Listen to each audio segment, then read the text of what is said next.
Gretchen, some New Hampshire lawmakers want to secede from the union if the federal government does not stop violating the Constitution and infringing on American civil rights. They say Congress and President Obama are on the verge of requiring involuntary servitude, limiting our freedom of speech and taking our right to bear arms. That's guns. There's a lot involved in this. New Hampshire State Representative Dan Itza joins us right now from Newton, Massachusetts. Good morning to you, Dan.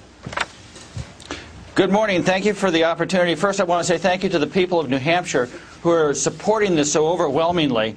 Republicans, Democrats, the Free Staters who have moved to New Hampshire to enjoy our culture of liberty, and their friends in New Hampshire who are so grateful for the new blood. Sure. Now, but this is not about secession. Representative, what you're saying is, and there are 25 states now signed on to this, you're saying that the federal government is going too far. They're in now the state government department. Absolutely, but this is not about secession. This is about drawing the line in the sand and saying we've tolerated usurpations for so long, but we're not going to tolerate you violating the Constitution anymore. We're going to hold you accountable. It's about shifting the burden of responsibility. But you're also, when you say voluntary servitude, you're talking about young people being made to serve community service?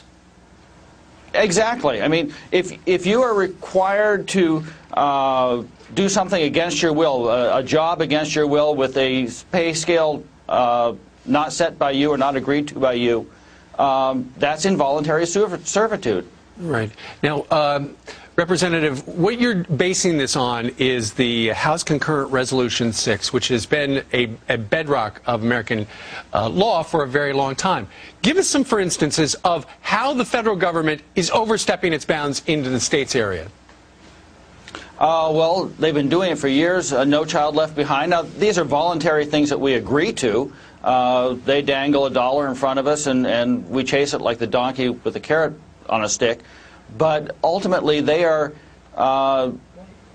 infringing upon our domestic policies of the states, manipulating our domestic policies, and we need to stand up and say, that's not your job, that's our job.